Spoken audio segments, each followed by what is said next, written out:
Calling this meeting to order. Clerk, call the roll. Councilmember Cosarelli? Here. DePena? Here. Graziano? Here. Nattari? Here. Councilmember Rovell? Not attending. And Councilwoman Rovell is not attending. And Mayor. Here. So, you know what, Steve? I'm going to ask you to put that mic on and point it towards the clerk because she's going to do a lot of reading today. Are we supposed to call Steve? No, Steve is unavailable. For the whole meeting. Okay. Just test it. Testing. It works. Next item, sunshine notice. Pursuant to the requirements of the Open Public Meetings Act, notice of this meeting was published in the December 19th editions of the Star Ledger and the Belleville Times. A copy of this notice has been posted on the Belleville Town Hall bulletin board, and a copy is on file in the municipal clerk's office. Pledge of allegiance. I Pledge allegiance to the flag of the United States of America and to the republic for which it stands, one nation, under God, indivisible, with liberty and justice for all. Yes. Next item is executive session. Do we have any items for executive session? No. I don't no, believe so. cannot. No? Okay. Next item, approval of minutes.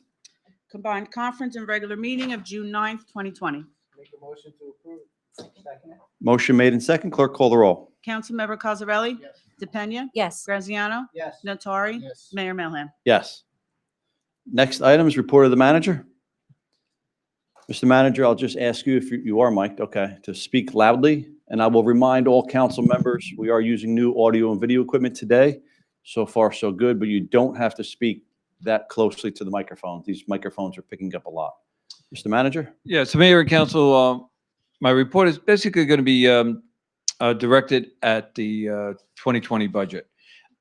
We are just about ready to come before the council as a whole. Joe Falcone certainly has taken the lead with our finance officer, Judith Curran. Everybody's doing a great job. Clearly, this year is a different type of challenge because of our revenue shortfall.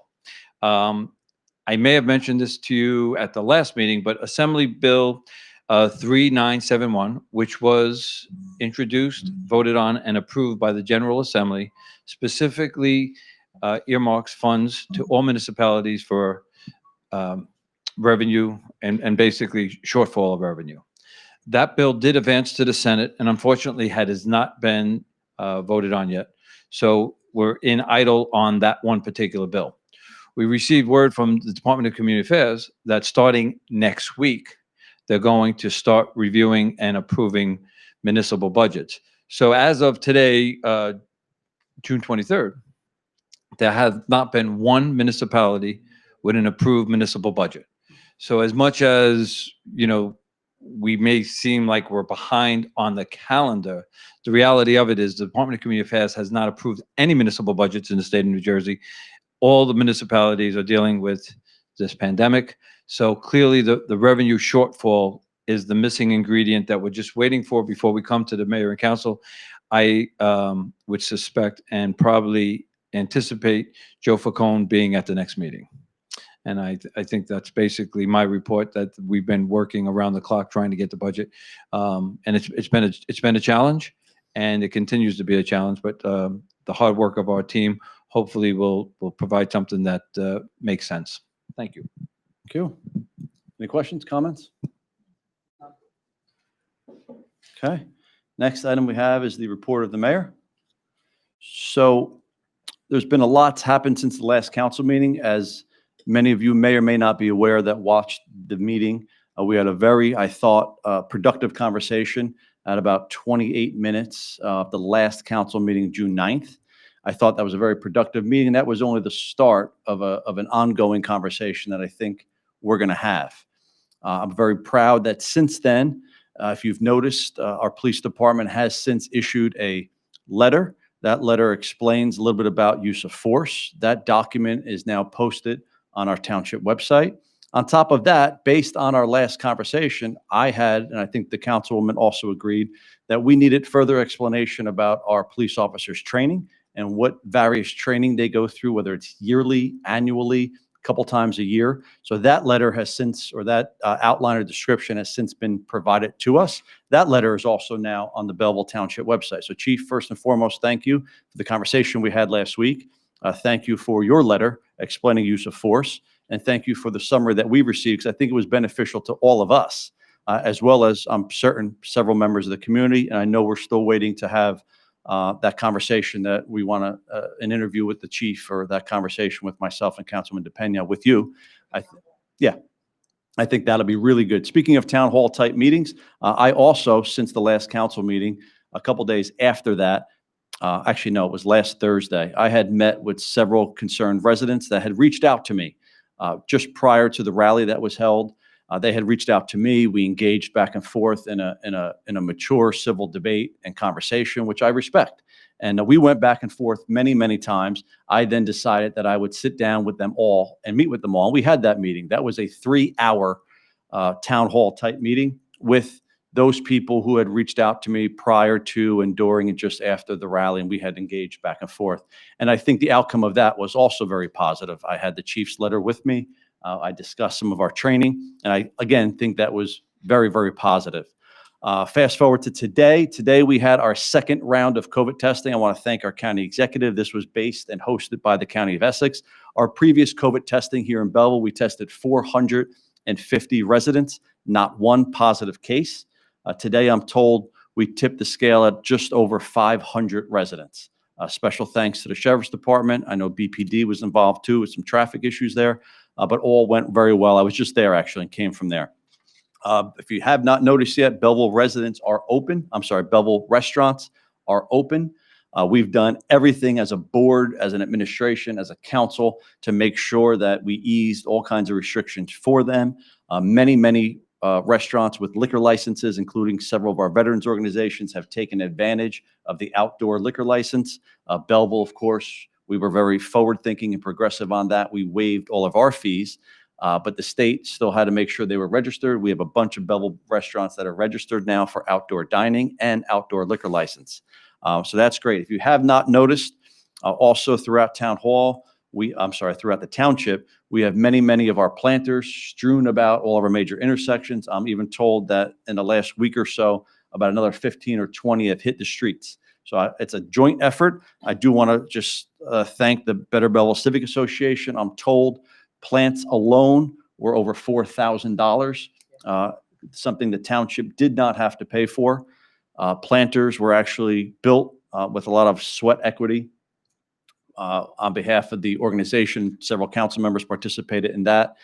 Sweat equity there, again, free recycled reclaimed pallets, all good. The township participated as well. Thank you, Mr. Manager. I know that the township participates in watering them frequently, making sure that they stay alive. So again, joint effort between civic associations and the township, something we're very proud of.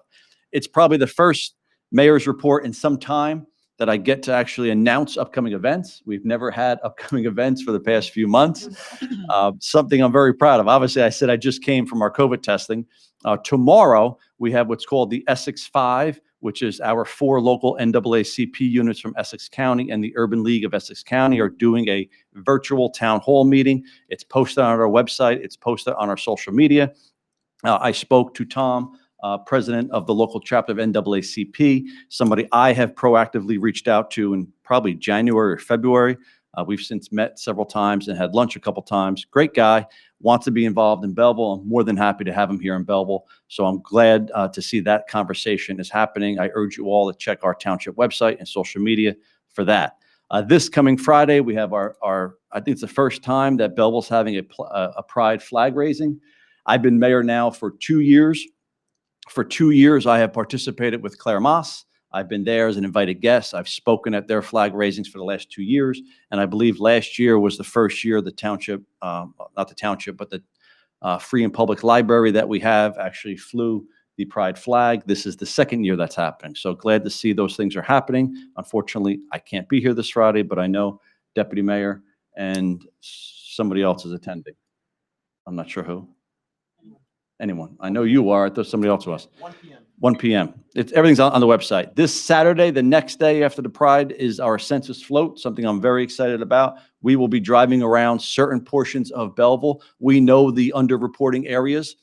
We know those areas. Those are the areas that will get doorbells rung from census workers. Those are the areas that we are going to have a census float with a DJ. We'll be handing out stuff, be wearing shirts. Those are the areas that we are going to be driving around. Thank you. I think the fire department is providing us with an escort on that. So that's going to be fun, something I'm definitely looking forward to. Again, that's all on our township website. July 1st, do not forget our next meeting.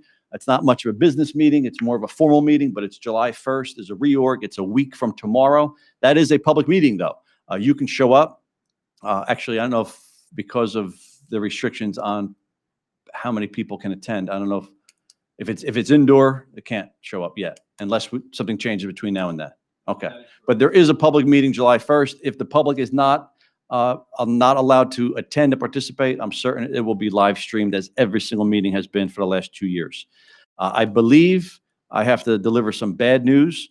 Mr. Manager, correct me if I'm wrong, but are we officially saying that fireworks are a no-go for this year? That is correct, sir.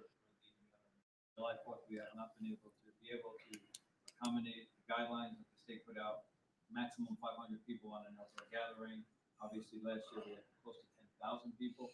So, I will say this, we tried. I sat with the manager, I sat with the assistant manager and police chief, and we were pretty close at one point.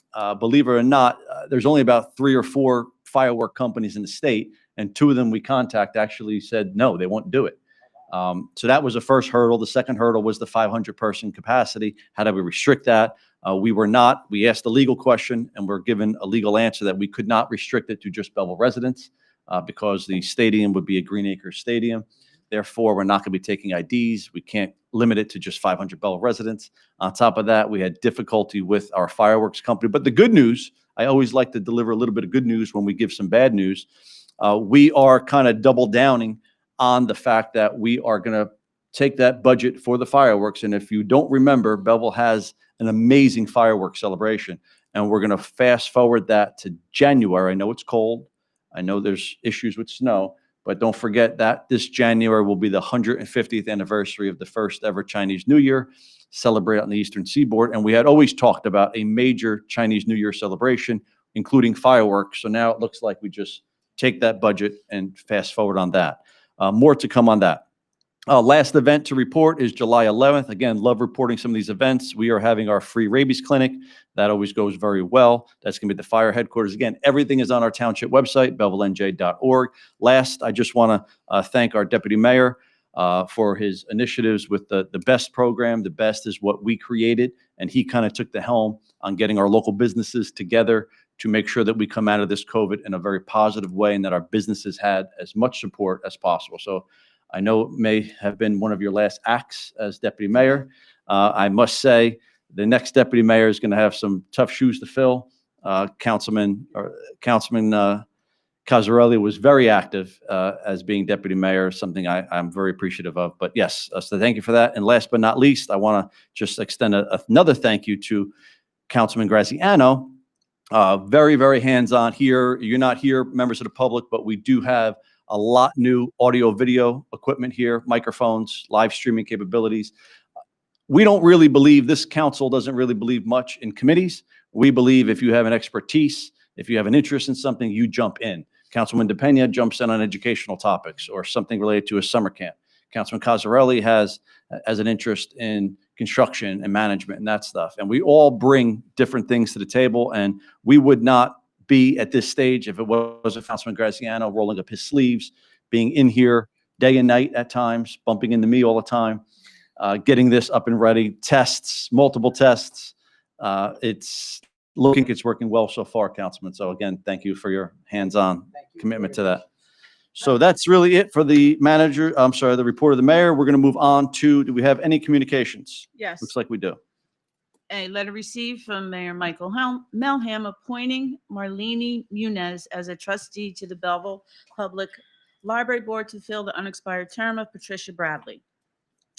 B, letters of support received from Pasquale Miola, President of the Federation of Italian American Societies of New Jersey, Susan R. Lamort, Nutley Belleville Columbus Day Parade and Italian Heritage Month Parade Committee, Incorporated, Manny Alfano, member of the Belleville chapter of Unico National and the Italian One Voice Coalition, Edie Peters Lagori, trustee of Nutley Belleville Columbus Day Parade Committee, a committee member from the Nutley Belleville Columbus Day Parade Committee, and Reverend Thomas D. Nicastro, parochial vicar, St. Mary's Church, Nutley, for the Christopher Columbus statue to remain in front of Town Hall. Was that one letter or multiple, There were each separate letters? separate letters. Okay.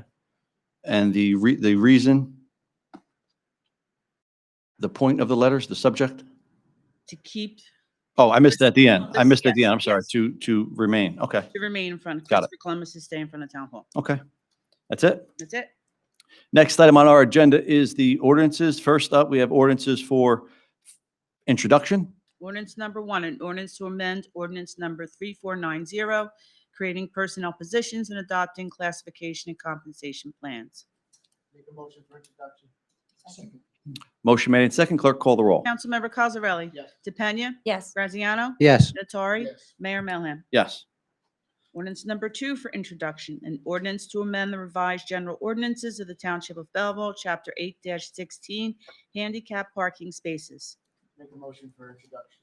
Second. Motion made and second. Clerk, call the roll. Councilmember Cosarelli? Yes. DePena? Yes. Graziano? Yes. Nattari? Yes. Mayor Melham? Yes. Ordinance number 3 for introduction, an ordinance to delete section 16-8.45 dairy farm regulations in its entirety. Make a motion for introduction. Second it. Motion made and second. Clerk, call the roll. Councilmember Cosarelli? Yes. DePena? Yes. Graziano? Yes. Nattari? Yes. Mayor Melham? Yes. Does this mean we cannot have a dairy farm in Belleville anymore, Counselor? Yes. You are doing your homework, digging out these old ordinances, aren't you? I can give five every meeting. I- Let's take them. We saw horse stables. I've seen horse stables being, horse crossings. Okay. Next item is item number 4. Ordinance number 4 for introduction, an ordinance to delete sections 2-13.15 through 2-13.18 regarding assistant municipal prosecutor in their entirety. Make a motion for introduction. Second it. Motion made and second. Clerk, call the roll. Councilmember Cosarelli? Yes. DePena? Yes. Graziano? Yes. Nattari? Yes. Mayor Melham? Yes, just in case you don't join us for the second reading of that, I think this council has set a record on deleting as many positions as we've deleted. We've absolutely deleted far more positions than we've come even close to creating. And I was just going to say that every time we touch the salary ordinance, 9 times out of 10, it's to delete the salary or lower it. If we do increase it, it's because we've combined 2 jobs and actually saved money there. So again, Without decreasing Right. services. right, most people don't realize that, but again, thank you, council, for that. Next item. Ordinance number 5 for introduction, an ordinance to amend ordinance number 3490 and 3506, creating personnel positions Steve, and adopting Which one's that? classification and compensation plans. which Make a one's that? motion for introduction. Second. Which one is that?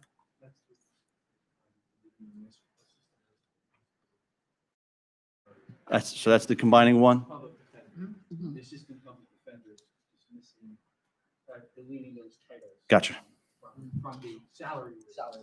Another deletion, right. Deleting the Title, the position. position. The second one is deleting it. Right. A lot of times we go through these really quick and the general public has no idea what we're doing. I know we don't normally have discussion on first readings and we're not having discussion. I'm just giving some context. The first one, item number 4, we deleted the title. Now we're removing or amending or deleting the salaries that go along with that. Okay, so I did hear a motion made in second for ordinance number 5. Councilmember Cosarelli? Yes. DePena? Yes. Graziano? Yes. Nattari? Yes. Mayor Melham? Yes. Next up, we have ordinances for public hearing, second and final reading. Ordinance number 1 for public hearing, an ordinance to amend an ordinance creating permanent positions and adopting reclassification and compensation plans. Make a motion open for a public hearing. Second it. Motion made in second. Clerk, call the roll. Councilmember Cosarelli? Yes. DePena? Yes. Graziano? Yes. Nattari? Yes. Mayor Melham? Yes. Madam Clerk. I did Do- not receive any questions or comments regarding this ordinance. Okay, we're sure of that, correct? I don't want a flaw to. I did not receive. So again, we usually do have a conversation on this. If a member of the public had wanted to submit a comment or a question, they have every right to. Just for those of you who don't understand it based on the title, sometimes titles are a little misleading. This is to amend the salary ordinance of the title technical assistant to the code official I believe this is a reduction in pay. So we currently do not have anybody in that position, or else we would not be allowed to edit the salary prior to somebody going into that salary. If someone's going into that salary, we are taking the lead to reduce the starting salary for that position. Again, I'm not quite sure any other council has ever made this many deletions and/or reductions, but something we should all be very proud of. Okay, so again, no questions on that one, no comments? No questions, no comments. I'll make a motion to close the public hearing and move for final adoption. Second. We have a motion made and seconded to close public commenting and move for final adoption. Clerk call the roll. Councilmember Cosarelli? Yes. DePena? Yes. Graziano? Yes. Natari? Yes. Mayor Melham? Yes. Ordinance is approved. Next item we have on our agenda is public comments. Madam Clerk, I'm going to ask you didn't have to read it for second readings. I'm going to ask you just to read our COVID-type notice. Of course.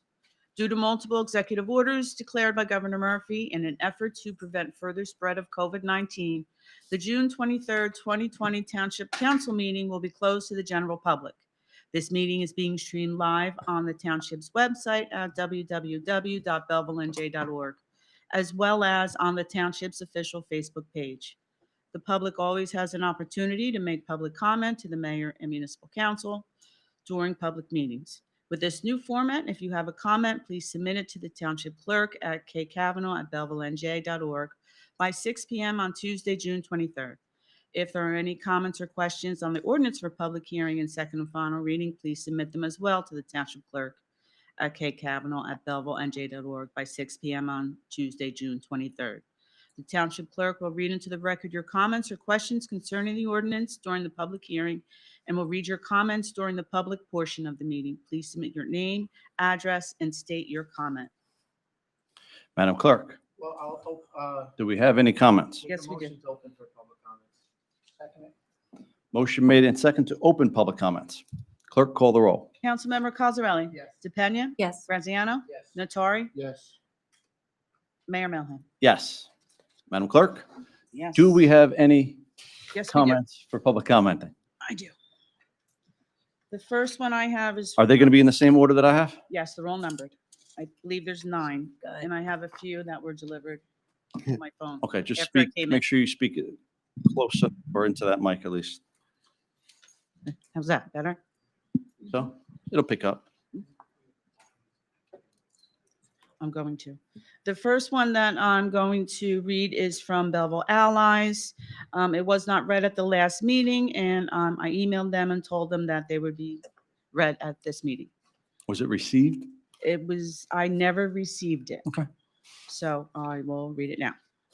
Oh, you received it, just not in time for the meeting? Exactly. Right, okay. I received it the following week. Right. Let's see. Questions for town hall meeting from Belleville Allies, an organization of and for Belleville residents. On June 4th, 2020, Barack Obama tweeted, "Every mayor should review their use of force policies with members of their community and commit to report on planned reforms. We need mayors, county executives, and those in positions of power to make this a priority." How is Mayor Melham responding to Barack Obama's challenge? On June 4th, 2020, a Belleville resident tweeted at Mayor Melham calling for him to assess systematic racism in the Belleville Police Department in alignment with the post from Barack Obama. Instead of addressing her issues, Mayor Melham attacked the resident by saying that she disrespected the Belleville Police Department by accusing them of racism. Over 200 Belleville residents and neighbors on Twitter expressed their dismay at the mayor's lack of acknowledgement of the racially charged issues plaguing our nation and lack of commitment to do research into the Belleville Police Department. How does the mayor plan to further educate himself on the issue and needs brought up by our community regarding police accountability, especially after his failure to attend Saturday's protest? Does the mayor and the town of Belleville have any plans to investigate the Belleville Police Department in alignment with the concerns of our citizens? Will the mayor and the town of Belleville pledge to be more active in listening to and acting upon the concerns of our citizens, including attending events like Saturday's protest and having meaningful discussions about social justice and anti-racism? With regard to the worldwide outcry for change, as well as accountability, i.e. the Black Lives Matter movement, that was proudly demonstrated in Belleville on Saturday, Councilwoman Marie Strumolo Burke is once again under fire for the racial slurs she used in a voicemail in 2014. The citizens of Belleville are calling for a resignation. How will the town of Belleville meet the demands of the Belleville community in holding Councilwoman Burke accountable for her racist words?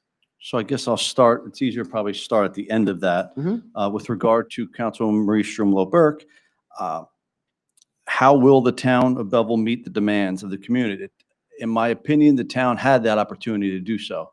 The councilman was just reelected, and the residents of Belleville in that area of town put her back into office.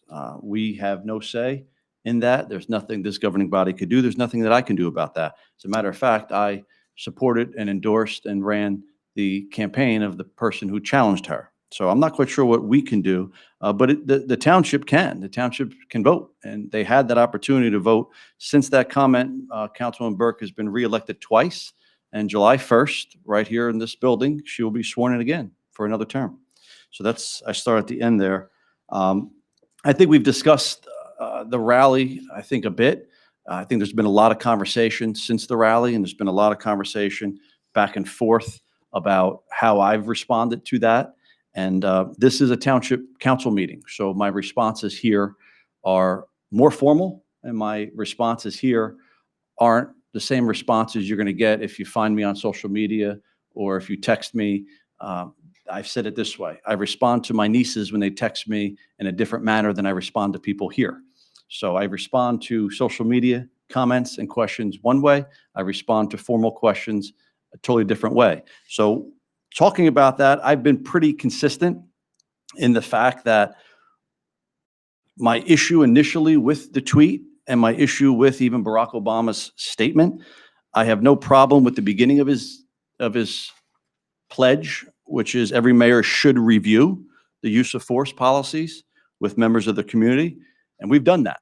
And we did that. And our police chief was here for a very insightful conversation. We've done that. Commit to report on planned reforms kind of implies that reforms are needed. And until we have a conversation, until we know the docket, until we know the evidence, until we know what's going on, we can't necessarily take the position that we have to reform something we don't know of. The conversation started. So far, I'm very pleased with the conversation. It's been open and transparent. That conversation was had in this very room on June 9th with the police chief. Those documents that we discussed have all been published on our township website. And I appreciate that. I just can't take the position that we have to plan reforms for something we don't know yet. So again, I'm grateful that we've gotten the documents. I'm grateful for the conversation. I'm grateful for the communication. I'm grateful that we've taken that information and put it up on the township website.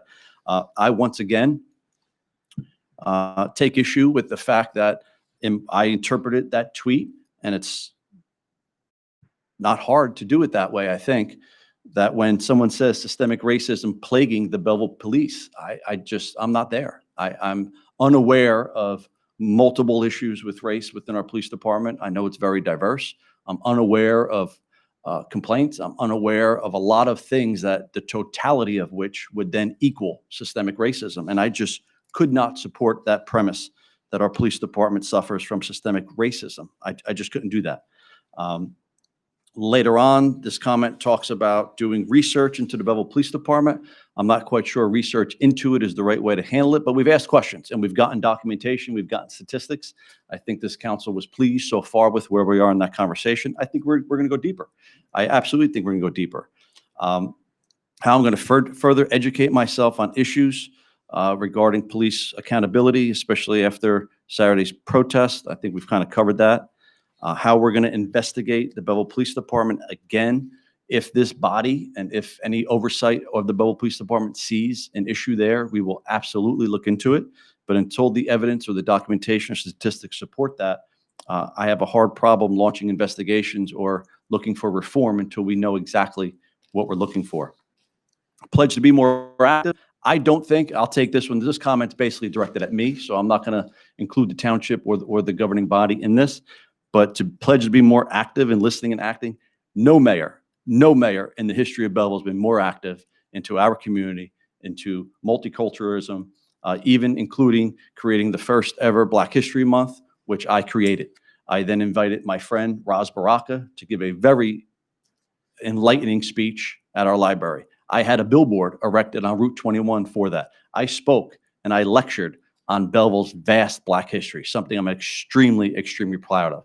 During that event, I wore a man's face on my shirt, which was Samuel Cornish, a famous Black man from Belleville. I was accused of being culturally insensitive because I was wearing a white man on my face, and I'm sorry, a white man's face on my shirt, and I was not. I was wearing Samuel Cornish. Anybody who took the time to listen to my speech, which is on the township website and on my website, would have known exactly what was going on. As a matter of fact, I bought, paid for, and designed the 2 banners that were there that night. I've actually proactively reached out to the NAACP. My friend Tom, who I've now had lunch with twice since then, said he's never been so welcomed into Belleville because I'm the first mayor to ever reach out with him. We've had lunch twice. I've actually connected him, speaking of education, I've actually connected him with Dr. Tomko to talk about Amistad curriculum in the school district. So we've done a lot.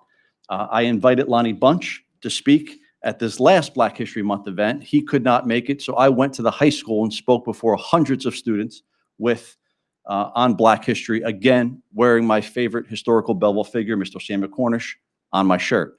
Those 2 banners that I created for the first ever Black History Month 2 years ago, and we deployed them at the high school this year, actually stood in front of the mayor's office the entire month of February.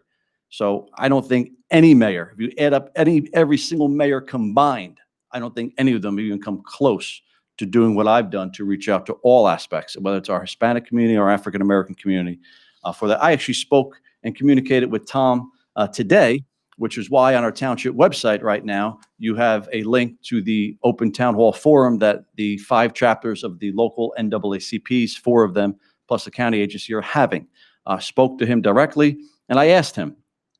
He complimented the township and our police department on the rally, and it was a peaceful rally. He expressed a lack of knowledge of being involved in the participation. I informed him that I was on the conference call with some of the early organizers a couple days before that rally, a rally which I was not invited to until Friday. I was already out of state, and people knew I was going out of state, so I wasn't invited to the rally until Friday, but I did sit on the conference call Tuesday or Wednesday, I believe, with some of the organizers. And unfortunately, our local branch of the NAACP was not even involved in that. I filled him in on some of those conversations. So we do have a very strong relationship, and I think it's only going to get stronger. Next comment. Sorry for a long explanation on that one. The next one I have is from Joe Balick. He did not provide an address. He states voting by mail should replace voting at the polls in its entirety. The 2 institutions that can definitely be trusted is the County Board of Elections and the United States Postal Service. The money saved by eliminating the need for poll workers could be used to offer free postage on the envelopes used to vote by mail. The person voting would also have more time to consider what they were voting for and would not be confined to the hours of the polling place. It would also prevent unwanted entry to schools and churches from anyone trying to harm someone. In addition, the voter would not be harassed by someone trying to place unsolicited campaign literature into their hand. The additional revenue would boost the Postal Service and perhaps keep it afloat until we as a country are able to vote online. Voting by mail would solve the registered voter problem and guarantee safe passage of the ballots to the County Board of Elections. So Joe, I just want to thank you for taking part in our meeting, and just let you say that that's not really within our purview. That's a decision that the governor made to change all election to all vote by mail during COVID. And that's something that we would not have the authority to actually enact if we want to go there going forward. I will say that that would be something that I think a lot of Belleville residents who currently do not get mail. I received a call last week from Congressman Seary's office, who has multiple investigations into the lack of mail throughout Belleville, including yesterday. I got a text message from somebody on Garden Avenue. It's gone 4 days without mail. This very building, Town Hall, recently got tax and water payments 6 to 7 to 8 weeks late. So much so those residents were then fined and initiated surcharges and late penalties because we thought they never made payments. It took 6, 7, 8 weeks to go from Belleville to Belleville. Those charges and fees were then backed out later on after we saw the postmark. And many, many residents, over 170 residents in the May municipal election, did not have their votes counted because either the post office delivered them late or signatures didn't match or not. So it is a worthwhile conversation. Something, vote by mail is something that I'm passionate about and I understand very well. There's obviously two sides of that story, but the end all be all is the fact that it's just unfortunately not in our purview to make that decision.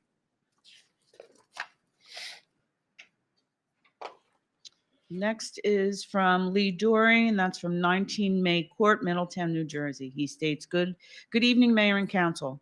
Effective June 9th, Governor Murphy eased restrictions on indoor gatherings, allowing up to 50 attendees or 25% of the max capacity of the venue. That evening, despite restrictions already being eased, you held a public meeting of the Town Council and continued to prohibit Belleville citizens from attending.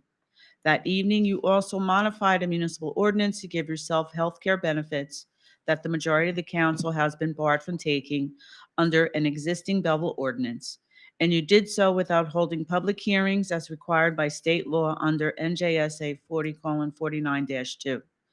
Please provide a clear and concise legal justification for continuing to deny Belleville residents the protected rights under the Open Public Meetings Act to attend two public council meetings, and failing to hold public hearings for the passage of a municipal ordinance giving council members tax-funded health care benefits, when Executive Order 152 was already in effect, allowing indoor gatherings to be held. So, Mr. Dory from Middletown, New Jersey. So first, I'd just like to say that I too was interested and excited to eventually get residents back here. So much so that I asked our township attorney and our manager, I think, in writing last week, whether or not the new executive order, we could permit enough people in the room. I want to get back to public meetings. To me, when we have the council remote, I know most council members are seated today, and then we have to read everything. It's so much easier to just do it face to face. So I'm an advocate of that. I wanted to have a public meeting. We have a capacity here of 120. Subtract out mayor, council, professionals, probably leaves about, 25% would be 40. Subtract out mayor and council, 30. 20, right. 120, therefore 25% would be 30. Subtract out mayor, council, professionals, a full seated council, professionals, at least 10, 11, maybe 12. If we have a department head here or two, that would only leave about 18 people for the public. I very easily could have had two proclamations that, Madam Clerk, we canceled. Yes. But those two proclamations that we were going to present would have filled up the rest of the capacity of the room and not been fair, because we're under no authority to, if we have a live public meeting, we have nothing tells us we must live stream the meetings. So we could have very easily done that with 18 people in the room, not live stream the meeting, and nobody would have gotten in. So instead, we choose to be open and transparent, something I made a commitment to from day one. Every single meeting since July 1st, 2018 has been live streamed.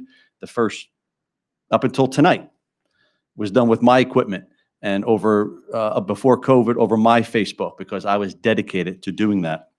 I will also note that last week's Board of Education meeting was not open to the public. They did it the same way. We are in contact with other towns and see what they're doing. I'm interested in getting everybody back. Your specific accusation about we voted to give ourselves health benefits, that's not true. We had health benefits prior mayor, prior councils, people that I believe Mr. Dory probably supported at one point, always received health benefits. We have been elected. We've taken their places. That was a clean up ordinances. We did not vote to commit any more money in the budget. It was there for us. We just cleaned up the ordinance as we continue to do. Open Public Meetings Act, again, yeah, I'm getting there. So as far as the rights protected under Open Public Meetings Act, we did have a public hearing. As everybody has heard, we just went through ordinances for second reading. Any member of the public can comment or ask questions on that. There is no time limit. I asked the clerk multiple times for every single ordinance we passed on second reading. Is there anybody there? And last meeting, we actually read a bunch of them. We did. And I addressed them all ad nauseum, being repetitive at times because the questions were repetitive. I think we handled this one.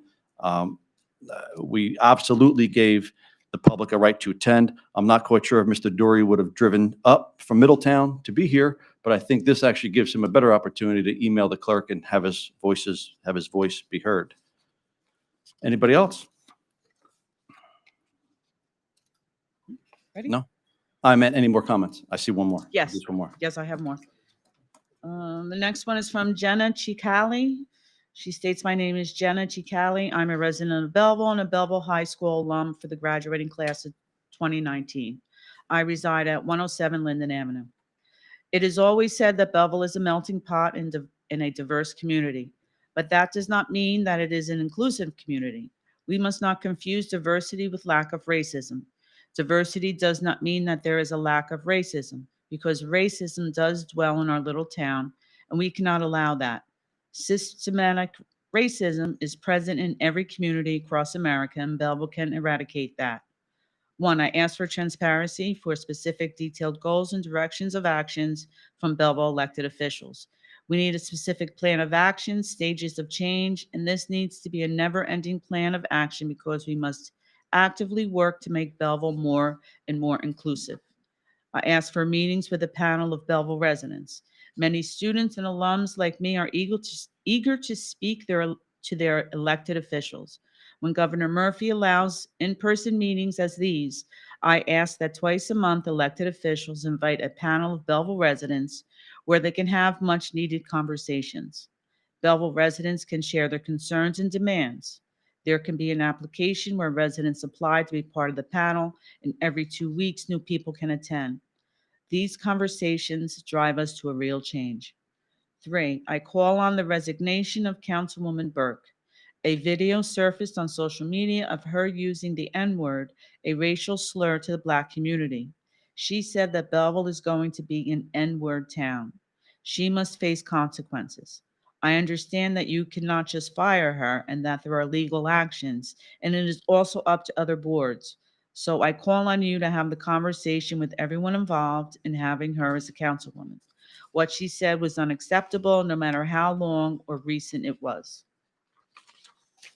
4, recently a concerned Belleville resident asked Mayor Melham on Twitter, what is Belleville doing in regards to systemic racism plaguing Belleville PD? His response was ignorant and dismissed her concerns, as he also dismissed the systemic racism present in our PD. Systemic racism is present in every single PD in America. Exempting Belleville's PD from that is dismissive and ignorant. I will attach an image of the tweet of the concerned resident and Mayor Melham's reply.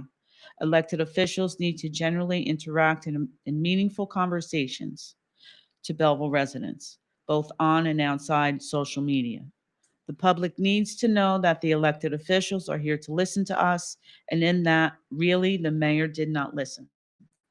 5, we need to focus on educating the youth in our Belleville schools on anti-Black racism, African American history, and more. We need to fund new books. Our history classes are where we make a better Belleville. I will say this, education is the enemy of ignorance, and books is what teach the youth. I ask that Belleville Public Schools focus more on African American history and encourage the kids read books on such topics and matters. We need to build a town of socially aware kids. It is never too early to teach kids about racism. 6, I ask that we cut down on police presence in schools. Heavy police presence in school can actually threaten the safety of Black kids. We cannot deny the fact that Black and brown kids are more likely to be brutalized by police, and we cannot exempt any PD from this.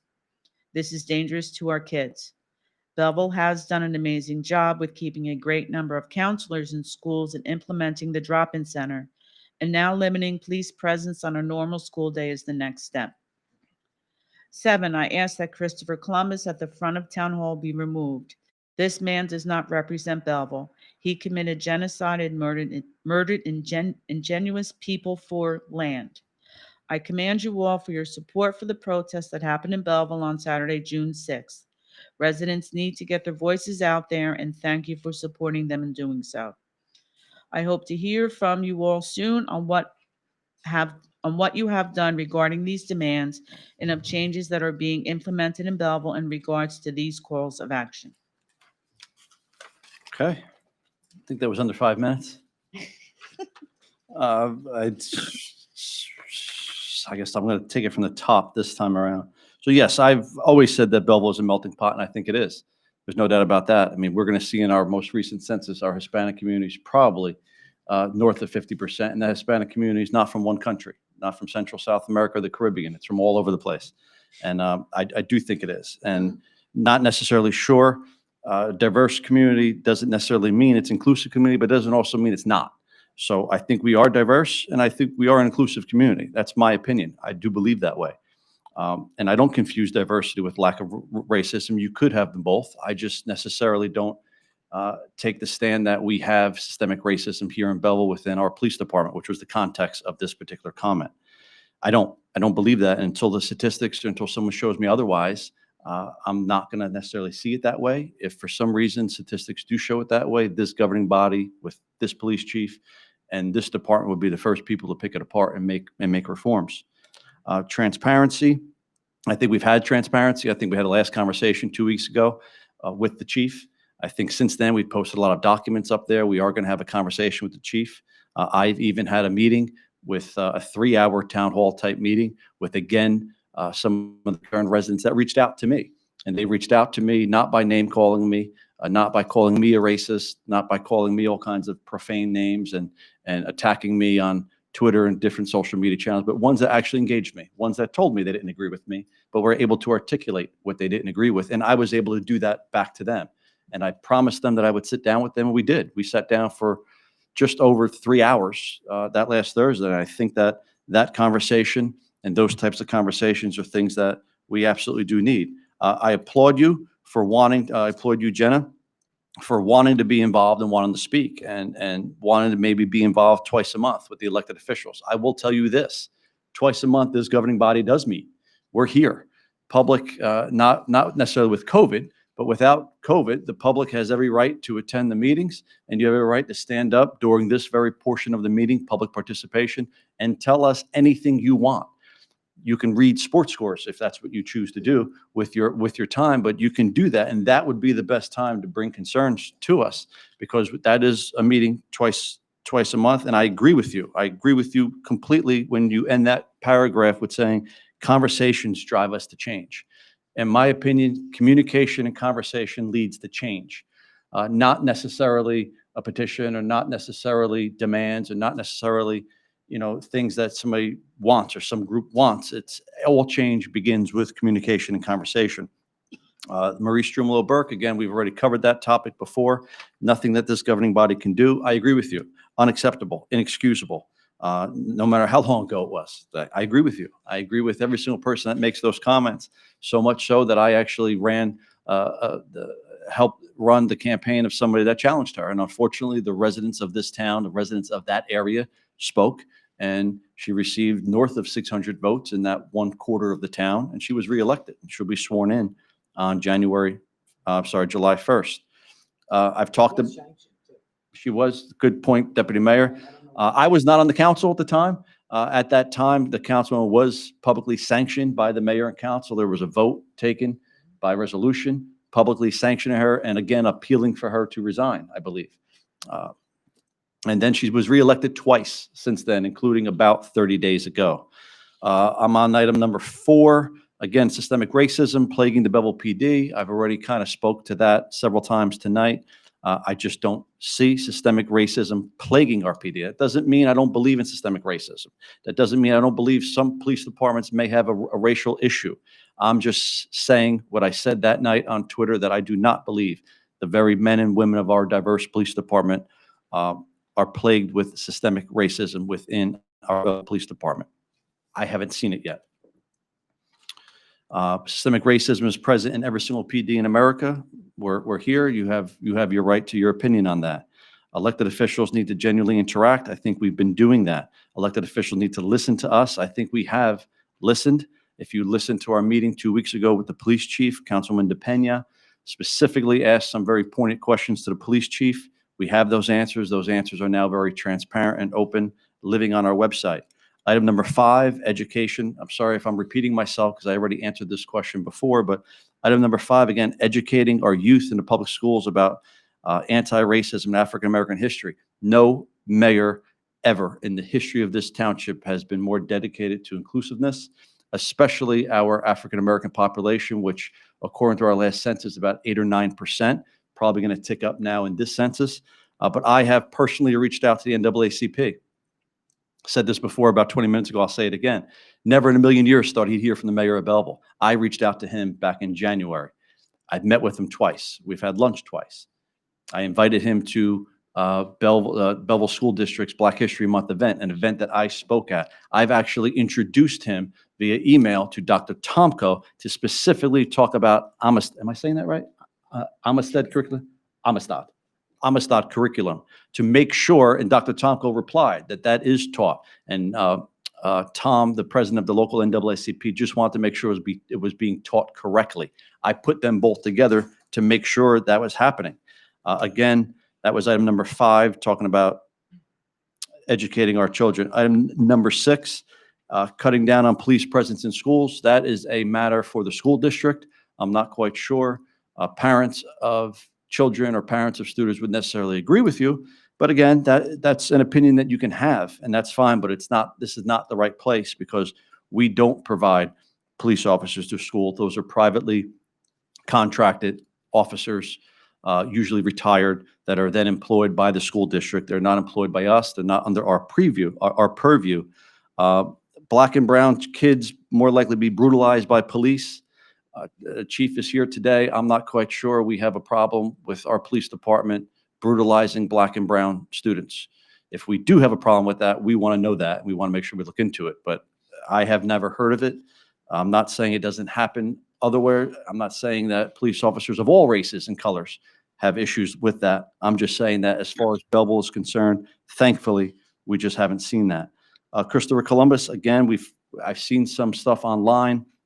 A lot of it really revolves around demands and calls for action. Obviously, we received 6 or 7 or 8 letters earlier in this meeting on communications of people that supported it.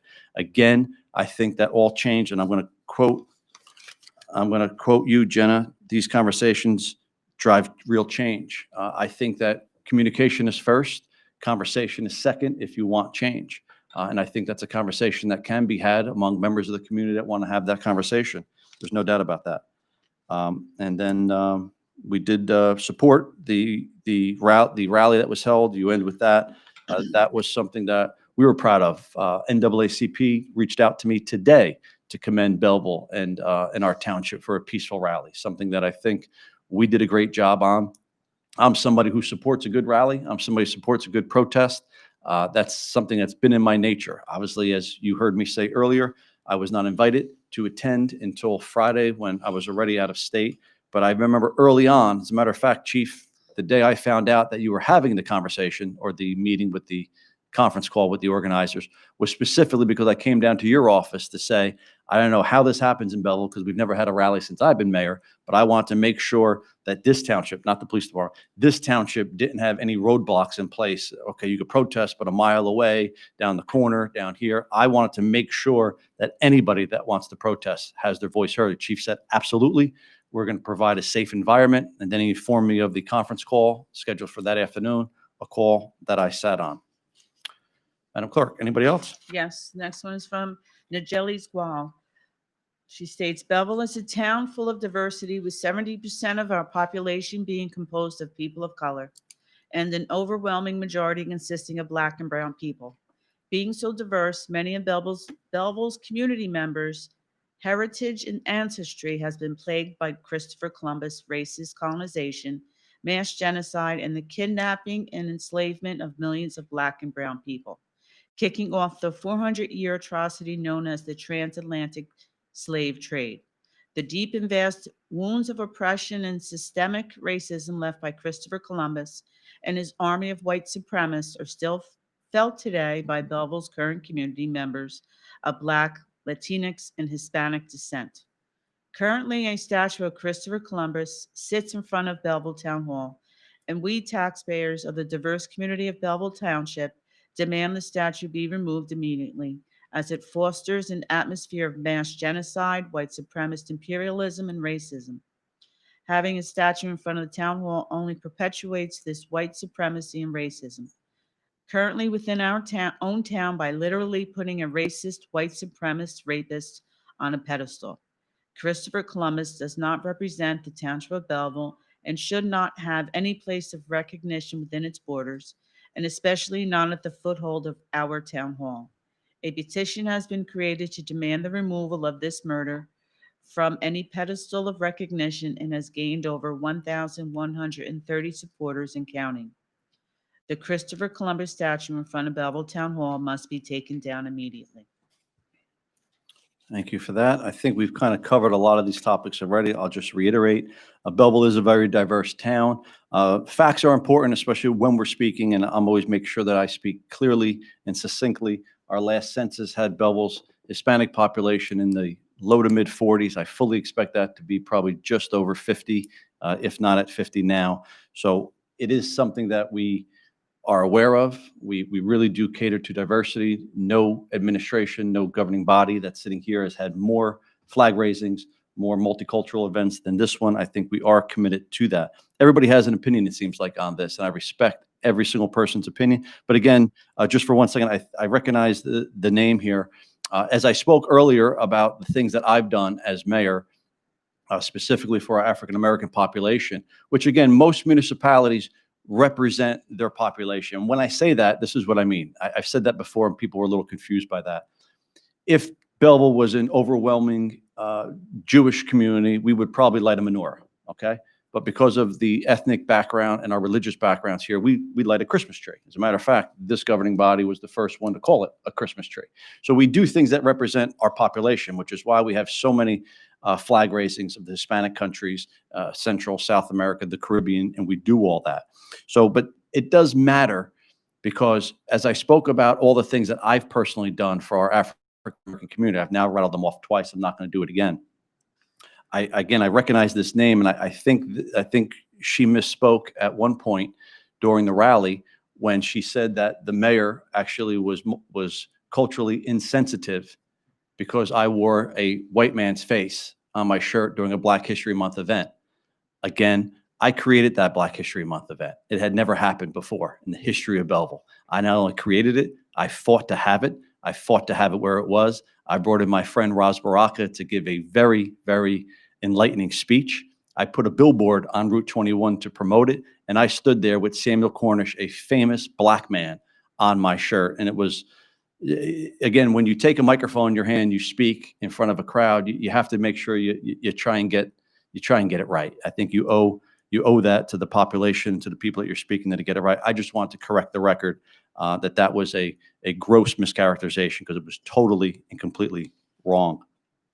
Again, with Christopher Columbus, again, everything starts with communication and conversation. I think if enough people want to have a conversation about that and they communicate that, I think a conversation would probably be had. There are two sides. Obviously, the Italian population here that donated that statue 40 or 50 years ago probably has their side of the story.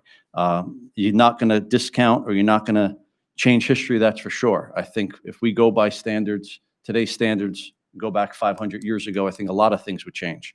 But again, I'm more into having a conversation, communication that leads to a conversation before we get to demands. I think that's the best way to handle everything. Anybody else have anything to say on that? No? Okay. Anybody else? Yes, I have something from William Milden III. He asks, number one, why should the taxpayers of Belleville pay for the Belleville Council's health insurance benefits? Two, with all the traffic congestion and lack of parking, why would anyone want to build 232 more apartments on contaminated land? Three, are people now allowed to attend council meetings? A few people I know would like to attend. First and foremost, thank you, Bill, for your short and concise comments.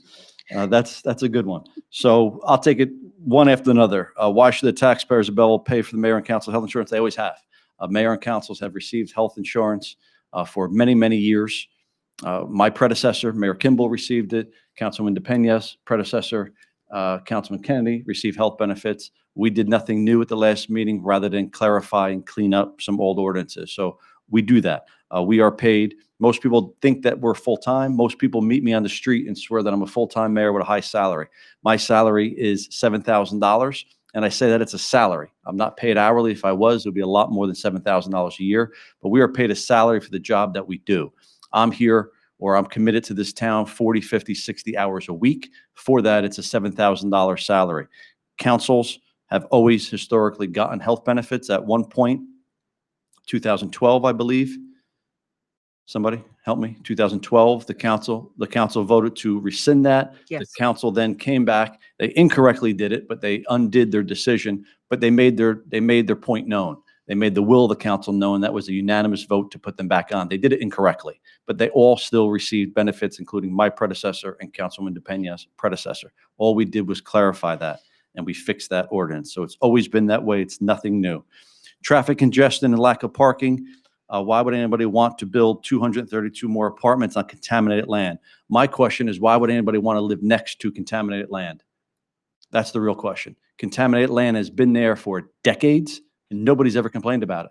I've been mayor here for 2 years. I was on the city council. I was on this council for 4 years, 20 years ago. I don't remember anybody coming to a council meeting saying, that land is contaminated. I don't want to be next to it. Clean it up. This is the best way to clean up the land. You have a developer there cleaning up the land, remediating the ground, remediating the soil to NJDEP residential standards.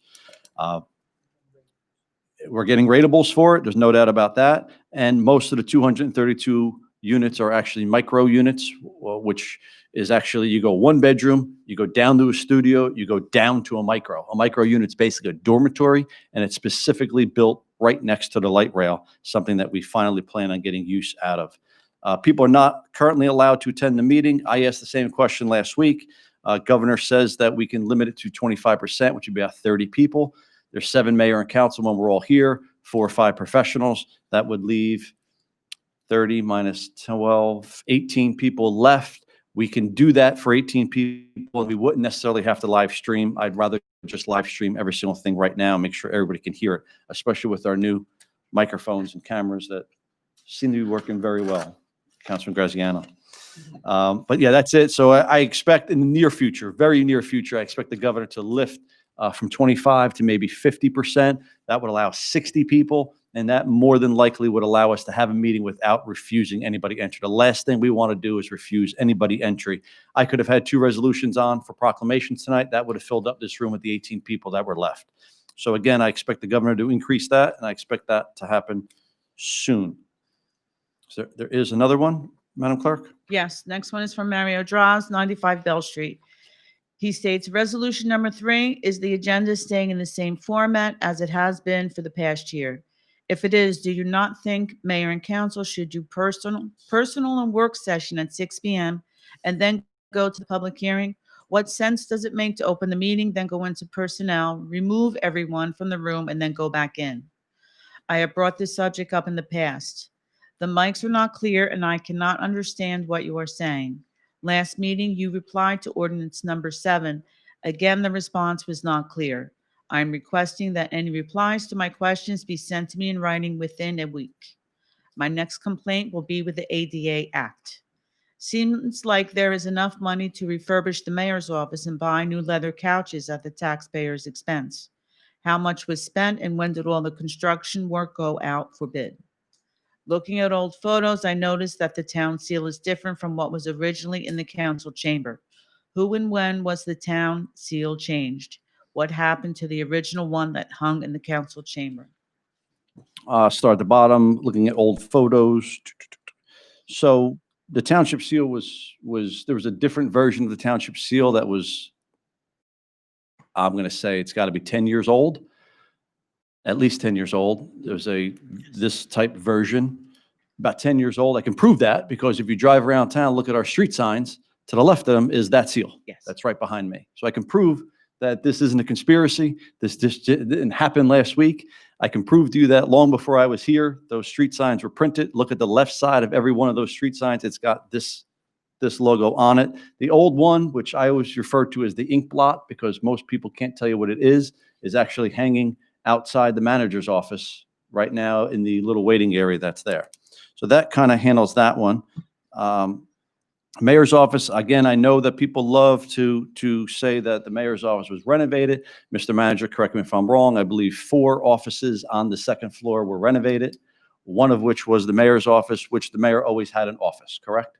That's 100% correct. Thank you. Also, a conference room for the auditors was part of that renovation because the auditors really had no place to sit because the old room was basically a storage room. And also, I believe, correct me if I'm wrong, we absolutely, beyond a shadow of a doubt, needed a handicap accessible bathroom on the second floor. Is that correct? That is correct, sir. And all of that was included in the renovation, not just the mayor's office, correct?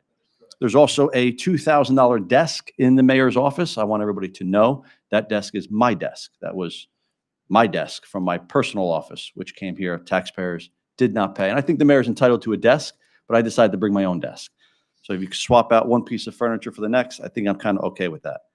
Mics were not clear. Madam Clerk, I know you mentioned to me what number 7 was. I don't have it here, though. Did you take it back? Nope, I did not. I'll show it. Is it in this? Yeah, you handed it to me right before the meeting I started. did. I put it right on the dais with you. John, take it. Do you have it, John? She handed it to me. Did, I put it right there. Ordinance number 7. Ordinance number 7. Oh, what, is this yours, Naomi? No, this is mine. I'll give it to you again. She handed it to me right. Give right it to you. before. Right before the meeting. It couldn't have gone far. Just give me These are one all moment. communications. Hold on one second.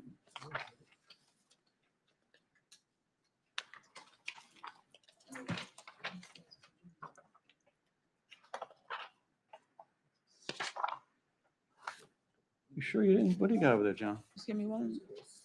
It's right here.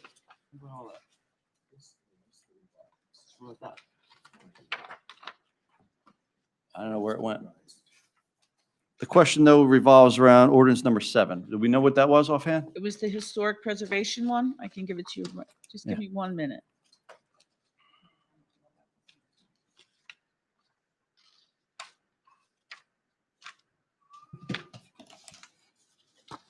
I mean, where would it have gone? Here's 7. And I'll give you the minutes in 1 minute. Okay, so ordinance number 7 of last meeting was an ordinance amending the revised Historic Preservation Committee and Rent Leveling Board. Steve, you want to just speak loud or point that microphone toward you? This was people thought that we were deleting the Historic Preservation and Rent Leveling Board. We were not. We were just reorganizing. Take that microphone if you want, right behind you. And if not, no matter what, Mr. Droz should be happy to know that when the minutes come out, those are typed up and he can read the comments, correct? Yes. Okay. And this is number 7, comments. Yeah, this was, again, we went over it ad nauseum. There were a lot of comments regarding this particular ordinance. This was the one where we deleted the inconsistent sections of the Department of Planning and Development ordinance. The specific question last meeting from Mr. Droz was, what is the difference between the current historical committee and the proposed one? That's all. Oh, there is no difference. It's Just move. exactly the same. It's just, we deleted the first few sections of that ordinance regarding the planning and development, planning director, and so on and so forth. And the Historic Preservation Committee and the Rent Leveling Board ordinance or wording of those ordinances didn't change at all. Thank you, sir. Resolution number 3 is our schedule of annual meetings. I believe what Mr. Droz is saying is what makes sense to open the meeting, then go into personnel. As Mr. Droz should know, being a former mayor, the fact that we cannot go into executive session, we can't discuss personnel without first calling the meeting to order. We can't call the meeting to order if the meeting is not advertised at a specific time. So we advertise our meetings for 6 o'clock. Just like today, by the way, we had no executive session. So we don't always have executive sessions, but if we do, we need to do that as a matter of transparency and in order to fulfill the Open Public Meetings Act, that we actually do everything in public, even when we adjourn to go into executive session to deliberate. Obviously, Mr. Droz would also know that no actions are taken during those times. We try and do it really quick. Usually they're about 15, 20 minutes. We come right back out here and start the rest of the meeting up. Meetings at 6 o'clock, I think, work fine. Again, before me, meetings were never live streamed. So if a member of the public cannot get here to watch the meeting at 6 o'clock, they can always watch it on Facebook, on the Township Facebook page now, and they could always watch it now on the Township website. Again, this governing body has done more for transparency and openness than any other governing body ever. That's it. Anything else? Yes. This one is from Belleville Allies. Belleville Allies are a group of Belleville citizens who aim to listen to the concerns of our citizens and help individuals mobilize to make changes they want to see in our community. This week, we asked Belleville citizens what they felt were pressing issues in our town. Our calls to action are a result of comments which were collected via our social media channels. 1, remove the Christopher Columbus statue in front of Town Hall. Belleville Allies stands with the members of our community who are calling for the removal of Christopher Columbus statue in front of City Hall. Christopher Columbus does not stand for our town and our citizens. Christopher Columbus was a perpetuator of racist colonization, mass genocide, and the kidnapping and enslavement of millions of Black and brown people, which kicked off the 400 atrocity known as the transatlantic slave trade. Christopher Columbus will always be part of our history. He will always be in our textbooks. He will always have a place in the story of how Europeans colonized the Americas. However, we have a duty to represent history, how it truly has occurred, and not what is comfortable for us to remember. He should not be commemorated as a hero. His statue should not reside in front of the building that houses the representatives of our town. He does not represent Belleville. Let us make room for a hero that better represents our town, our people, and our heritage by taking Christopher Columbus down from in front of City Hall and discuss potential replacements together as a community. 2, host a town hall where questions on racism in Belleville can be addressed. On June 18th, you held a closed-door meeting to discuss the Black Lives Matter rally and address the tweet where you deny the existence of systemic racism in the Belleville Police Department. While the number of people list of attendees is unknown, we are confident that none of them played a role in organizing this rally. Additionally, a social media post claimed that the video of this meeting would be released to the public within 1 to 2 days after the meeting. This video has not been released. Belleville Allies are calling for a town hall where actionable solutions to these issues can be discussed candidly and with all members of your constituency. 3, ensure accountability within the Belleville Police Department. Since the rally, we have received messages from Belleville residents claiming that they have been subject to racial profiling from members of the Belleville Police Department. With the release of Chief Menachini's plan for police reform, which outlines additional implicit basis training and an increase in community relations activities, what other accountability mechanisms are currently in place to address issues of racial profiling and excessive use of force? How can you ensure that all members of the police department are being held to the highest standards? Belleville Allies are calling for more transparency from the Belleville Police Department by releasing updated statistics on use of force and explaining the language used in reports like Section 4-14B Professional Standards Summary Report.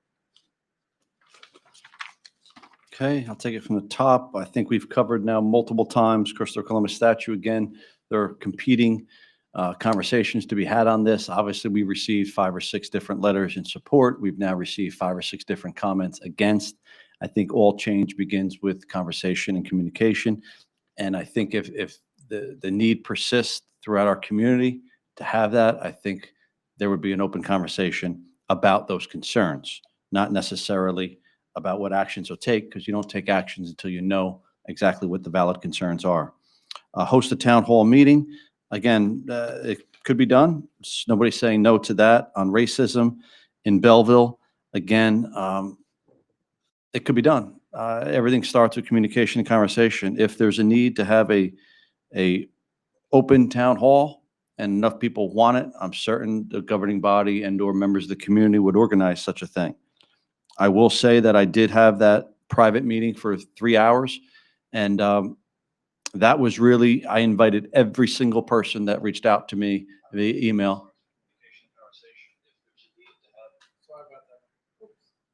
That might loop now. I think I picked up in a microphone, it might loop. Okay, we're gonna hope not. Graziano? We're almost done. 5-second rule. So I did have that. I did have that meeting with every single person that reached out to me in a civilized manner. And even though nobody in that room showed up agreeing with me, okay? Nobody in that room showed up saying that they all had a competing theory about Belleville and about the police department and about the rally and about everything else that we discussed. And I openly invited them in and was actually disappointed because some of the most outspoken ones that I communicated with, that I confirmed with the day of and the day before, failed to show. The only reason there was a video of that, we were cautious not to get anybody on video that didn't want to be there. The only hesitation, I shouldn't say hesitation, the only delay in putting that video out, I could probably get it out this week, was the fact that I did mention somebody by name, and I was after the fact asked to remove that. And it's not easy to edit a 3-hour video when you don't have any editing capabilities, but that's done. I think it's been uploaded. I could certainly make that link available. Accountability within the Belleville Police Department. I think we've covered this to nauseam. We've had a great conversation that began with the chief 2 meetings ago. I'm not quite sure that the chief released his reform plan. I'm not quite sure it was a reform plan. I know it was an explanation about use of force. I know it was a good letter from the chief. I do know that since then, you're also asking for an explanation of the language used in reports. I think we have that explanation now as far as all the training and everything else. Professional standards, I think, are. They can email me specifically what questions they have. Sure. If there's a specific question, obviously you don't need to wait necessarily every 2 weeks for a council meeting. You can email the chief. I'm sure the chief would be very pleased to respond to that. The sections they're referring to, I just don't know what questions you have. Okay. So it may not be self-explanatory, I'm not sure, but if there's specific questions. Okay. Call or email. Any specific questions, feel free to email the chief. The chief will definitely get answers to that. Just CC me on that, chief, so I know who we're communicating with. And that's it. I think we've covered most of those topics already. Next. Next is Michael Sheldon, 47 Floyd Street. One, over the course of these last 4 months, I repeatedly asked about confirmation of information posted on Township's website regarding Mr. Natari's biography, in which he states that he has a PhD in English from Rutgers University.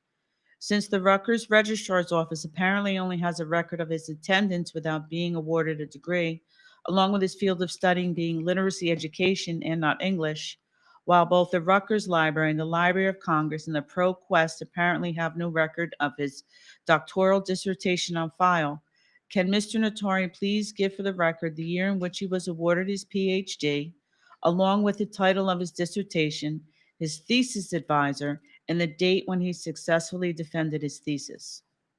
2, for the second consecutive year, Nutley has issued a proclamation each June declaring the month LGBTQ Pride Month, with this initiative led by our former township manager and Nutley's new mayor, namely Mauro Tucci. I believe it would be in our town's best interest to show equal progressivism and solidarity with the LGBTQ community by having our governing body issue its own similar proclamation. Purely on a statistical basis, certainly there are many LGBTQ members serving as township employees, if not on the council itself. Publicly declaring such support of the LGBTQ community would also help eliminate the potential of multi-million-dollar basis lawsuits, similar to what happened due to the actions, or more appropriately, inactions, on the part of a former Secaucus municipal administrator, resulting in a $5 million bias suit against Secaucus. Will one or more council members be courageous enough to advocate our own proclamation in support of the LGBTQ community? 3, with the calendar year now effectively at the halfway point with the conclusion of tonight's council meeting, once again, I will ask when the township's 2020 municipal budget will be introduced. Belleville is in the dubious position of being only one of 3 Essex County communities that have not yet introduced their budgets, the other 2 towns being Irvington and Newark, with most of our sister towns having already adopted their budgets weeks ago. We have repeatedly told that a great deal of work has been done on the budget, but we are waiting for additional COVID-19 related funding from Washington before unveiling the budget details. This apparently includes $12 million from the HEROES Act mentioned by Mr. Iacono in April. However, the HEROES Act was introduced by House Democrats and will likely never make it through the Senate in Oval Office as is.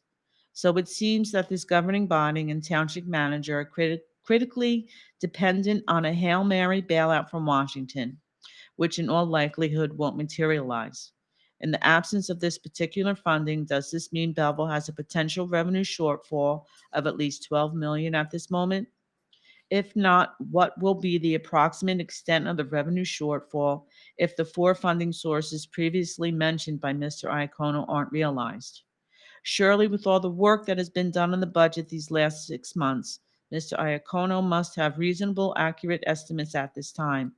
And by the way, Mr. Facone, who is also our township's accountant, serves as the accounting firm for the other Essex County towns, which have already adopted their budgets. No more excuses at this point. Please tell us when we realistically expect to see the introduced budget. So I'll start from the top. Item number one has nothing to do with the government, nothing to do with the governing body. No, As far as decisions we make, day-to-day operations seem to be somewhat personal in nature. I'm not going to entertain that. Number two, second consecutive year. This one kind of shocks me. I don't know when this came in.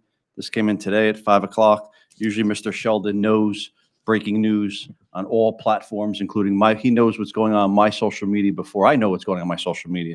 Yet somehow he missed the township website that's talking about our pride flag raising for this coming Friday. Somehow he missed that, along with the flyer, along with the social media posts, and along with everything else that goes along with it. So that will be held this coming Friday. I believe one 1 of p.m. Mr. Sheldon's colleagues on the Board of Education will be here for that. I unfortunately cannot be here due to a prior engagement. Does not mean I don't support. Lack of showing up does not necessarily constitute lack of support, by the way. And again, I've already mentioned the fact that as mayor, I'm not quite sure my predecessor ever attended a pride flag raising, but I've now attended not one, but two in a row at Claremont. And I'm also fairly certain for the first time in the history of Belleville, the pride flag flies at the library starting last year, and this is the second consecutive year that's happening. I am also the president of the library board, so I don't think anybody could, even with Mr. Sheldon's notorious stretches, could actually think that this governing body is not open to inclusivity like that. Next item is going to be, I'm going to pass this off to Mr. Iacono, and though he kind of talked about it a little bit during his manager's report, he's a little cut out of frame right now, which is fine with me. He's in there. There he goes. Yeah. I'm going to hand this off. I will say, Mr. Iacono, I think the township attorney's got you today. I think his tie and his shirt, I think the township attorney stepped up today, being in the more expensive seats down below. Mhm. I think he's got you. Well, I will just leave it at this. I have something special planned for late July. Don't know what that means, but Counselor, look very sharp today. Not to be redundant, Assembly Bill I've been 39. redundant all night. Not, Okay. yeah, I get it. And Wait, time out. Sorry, Madam Clerk. Excellent job in reading that. Good job, Cal. Excellent job in reading that. Thank you, Mayor. I have three more, by the way. No, but that particular one, excellent job in reading it. Very much. I think the mayor pointing out that the clerk can read very well is Thank you. very Well, Mr. that's newsworthy. okay. Thank you. Great reader. And Thank certainly, you. I Thank you. commend you for that great reading that you're doing. But not to be redundant, Assembly Bill 3971 is just one bill that is pending down in Trenton right now that specifically deals with revenue shortfall. So quite frankly, we wouldn't be doing our jobs if we didn't exhaust every possibility of bringing in additional revenue through grants and other additional aid. There's another bill, I don't have the number of it, but it's in the Senate. So, and both bills deal specifically with revenue shortfalls. This is certainly not what anyone should consider a Hail Mary. It's an actual bill that was actually voted on in New Jersey by our representatives. So I'd like to hope that because the state has their budget coming up as well, that this action will be taken in Trenton specifically for revenue shortfall. Thank you, Mr. Iacono. Madam Clerk, that's all I have. Do you have I additional? received three more while we were waiting for the meeting to begin. Okay, so let's include First them. one I have is from a gentleman by the name of Rich Tominski. He states, "Hello, my name is Rich Tominski, and I'm writing on behalf of myself and a few of my neighbors on Carpenter Street. I have already expressed issue with the development of the third entrance, exit into the old Soho Hospital. When myself and others called in, we were told an engineer would be in touch with us, and no one was called. No one has called. We are concerned because the street is a one-way and very congested with no parking as is. Councilman Rovell fought for additional spots that will now be removed and will create a traffic nightmare. The other issue is the exit is pointed directly at my house and neighbors. This is going to send hundreds of bright headlights into my living room and bedroom all night long. Nobody on Carpenter Street was aware of this, and the supposed certified letter that was supposed to be delivered 5 years ago never was. I have over 25 cases filed against the Belleville Post Office not delivering mail over the last 5 years, missing packages, letters, etc. This week, we only got mail once. Last week, only 3 times in a week. So that supposed letter that was supposed to be delivered 5 years ago never was. We need a resolution to this because sending hundreds of lights into my house isn't one of them. Also, sending hundreds of more cars down a tight street with no parking isn't one either. This traffic study that was 5 years ago was flawed and has changed since then. A car cannot make the right-hand turn without scraping a car parked across the street. Please let me know what's being done about this. Regards, Rich Tominski. I'm sorry, that was Rich Dominski? Tominski. Timinski. Rich, thank you for your comment. I'm aware of that situation. As you correctly said, that was something that happened 5 years ago, prior to most of us being here, and that's a matter that either went before the planning board or zoning board at that time. I can say that I understand. I live right there, Rich. I'm right next to the Soho development. My car is parked feet from where the proposed parking lot will be. And I will also say that I have one of my closest friends in Belleville must be your next door neighbor, because his house is directly outside the driveway of where that will enter into Carpenter Street. And I've talked to our construction code official, which is our zoning officer. I've seen the plans, and I can confirm the plans do include that driveway going there. I also do know the notice process. I respect the fact that maybe you didn't get the mail. I absolutely do. But this was held during public meetings that I was not in charge of, was not in my purview. I can probably agree with you that if I lived right there, I wouldn't be happy. But in my conversations with the construction official and our zoning officer, that's not the main entrance. The main entrance will be from Belleville Avenue. There will be 2 ways in and out from Belleville Avenue. That, I get it, is the back entrance, and people are certainly going to use it. And I can certainly guess as cars come out and as they head west, headlights might very well hit Carpenter. They come out on Carpenter. No, as they come out of the parking lot, they're heading west before they turn right onto Carpenter. I can certainly see that could potentially be a problem. I can say that if it is a problem, you need to make your concerns known either to the planning board or zoning board meeting and/or this governing body. If there's anything this governing body can do, we will certainly look to do it. It's not within our purview, and it wasn't our vote initially. But if you do have a couple residents, including my buddy who lives directly across the street there, I would certainly bring them to this governing body once that development opens up, and we'll try and work with the police department and the developer to try and alleviate some of those concerns. But thank you for participating tonight. Next one is from Eva Izquierdo. Please excuse my pronunciation. Naomi? Esquerdo? I don't have. Esquerdo? No, I don't know. I'm trying. No, that's okay. I was just looking to see if we had. And I have a few questions about the training program outlined in the Belleville Police Department's training cycle PDF and on the June 17th statement on use of force released by the Belleville PD. I am concerned about the amount of money that is going to be needed to uphold the reforms proposed in this new statement. One of the proposed statements is as follows. All police officers shall receive de-escalation training and implicit bias training as soon as it is available from our county prosecutor. This is in addition to the extensive training we already provide in bias influence police policing and discriminatory profiling, ethics for law enforcement, dealing with emotionally disturbed persons, cultural diversity, immigrant trust, and use of force. The sentiments of these trainings are corroborated by the training cycle document, which states that training for cultural diversity, bias crime reporting, and de-escalation occur once a year. Trainings called Trainings called discriminatory profiling training and handling the mentally ill occur once every 3 years, and training called dealing with immigrant community occurs periodically. What I would like to know is what to do the additional de-escalation and implicit bias training from the statement aimed to fix. It sounds like there will be more training added without reconsideration of how existing trainings are executed. Will older trainings be reevaluated and defunded throughout the consideration of these additional trainings? Is there any consideration of fixing existing trainings instead of spending the money to add new trainings while funding the existing ones? I personally think there are encounters between Belleville PD and its citizens that cannot be remediated through extra trainings.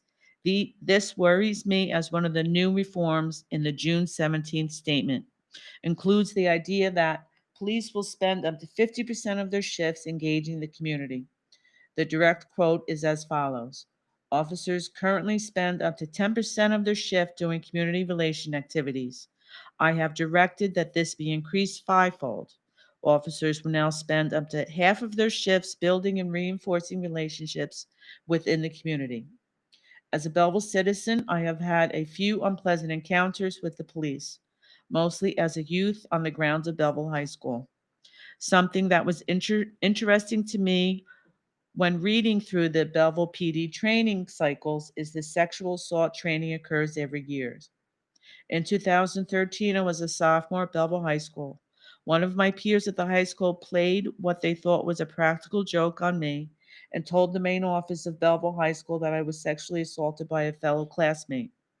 I was called down to the main office by then Vice Principal Joseph Rotunda, who was accompanied by the BHS school officer, Detective Oriema. These two men, one a representative of BHS and one a representative of Belleville PD, coerced me into telling them information about myself in hopes that I would admit to a sexual assault that never happened. I was not treated as a potential sexual assault victim. I was 15 years old and I was grilled by two men who forced stories out of me under the guise that they would get my parents and more police involved if I did not cooperate instead of asking for my statement. I share this story because I do not believe that was why my situation was handled by Rotunda and Oriema, a representative of the training given to them. I do believe that trainings did nothing to prevent this from happening. I do believe that trainings are more likely to be thrown out the window when police are interacting with youth in our town, whether in the high school or on our streets. I do believe that trainings cannot teach someone to be a better person. I do believe that the training we already have in place already prove that trainings don't guarantee correction. I encourage the Belleville Police Department to reconsider how it wants to proceed with funding additional trainings when their past training obviously have faults. Thank you. So it's a little difficult when we don't have it in front of us. Usually when they come in early enough. It came in- Came in during the meeting, Chief, Came in or right before we before sat. we started, like 4 of. Yeah, 5:59. So we don't have it printed, so it's No. hard. Usually I make notes as the clerk is reading it, so I can answer it. It's hard. There's a lot there.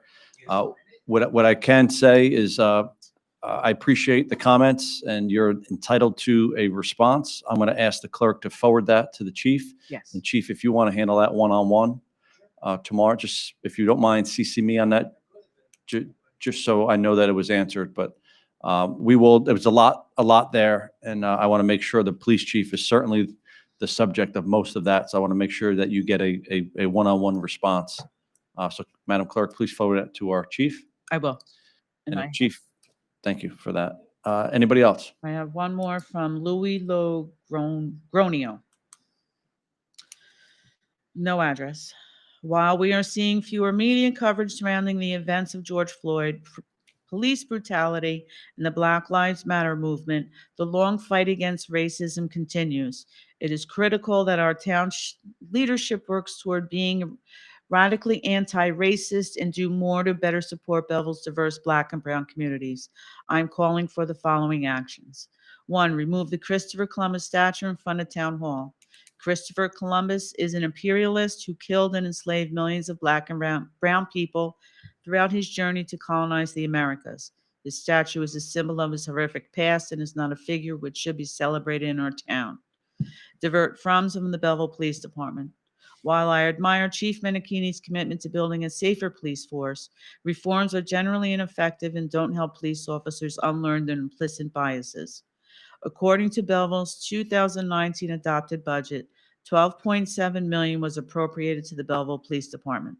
This money would be more productively when reallocated to other departments which hold the power to improve the well-being of our residents.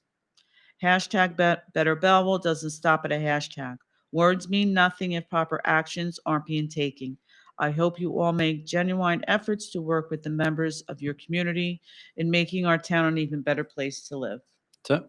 And that's it. Again, it's hard when I can't necessarily look and reference it, but I made some notes. Christopher Columbus, I think we already covered that. We've received 5 or 6 different letters in support during communications. We've received maybe 5 or 6 different individuals during public commenting, voicing their concern or their displeasure in that. I believe all conversation starts with communication, and if need be, the township could engage in more thoughtful and productive conversations to try and find what outcome the residents want. There's a 40,000 person population town, and I think that overnight we're not going to make any drastic moves. And I think that anytime we bring things to light that engage debate and conversation is always a good thing. I'm not quite sure. I've heard a lot of this in the last couple of weeks. So this defunding the police department.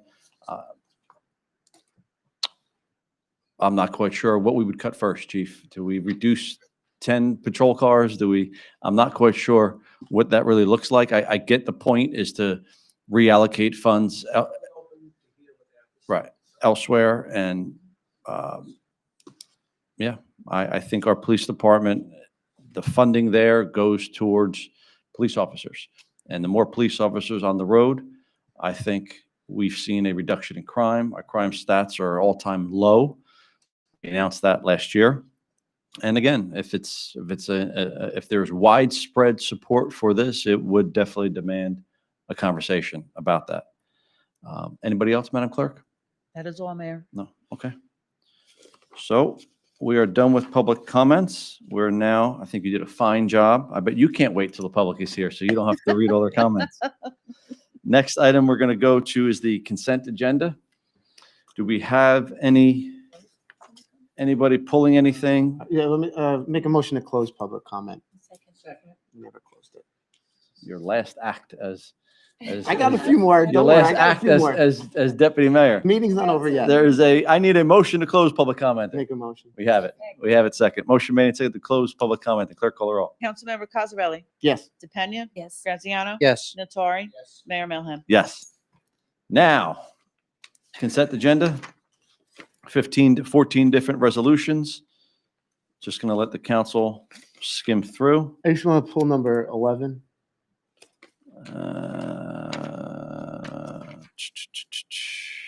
Number 11. Okay. We are going to do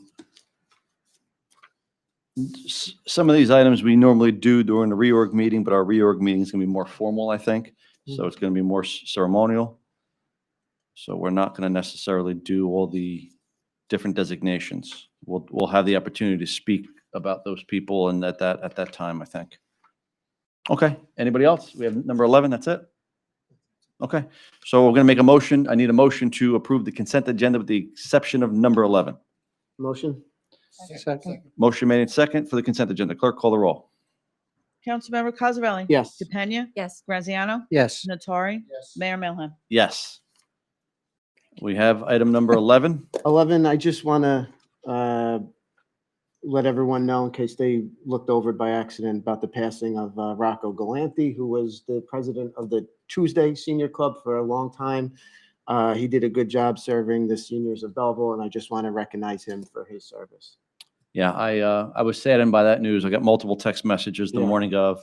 As the deputy mayor said, Rocco was the the main guy on the Tuesday club. We have a Tuesday club and a Friday club. Rocco was Team Tuesday. Yep. I know many of the seniors on both clubs, and Rocco, I actually had the opportunity to speak with his wife, and his wife was supposed to be here tonight with some members of their family for a proclamation honoring him. And unfortunately, because it's closed, we did not do that, and we had to cancel not one, but two different proclamations, which we're going to reschedule, I'm sure. Mm. But Ann is a lovely woman. Rocco was a great guy. He's going to surely be missed. Definitely. So that's it. Roll call? Councilmember Cosarelli? Yes. DePena? Graziano? Yes. Nattari? Yes. Mayor Melham? Yes. New business.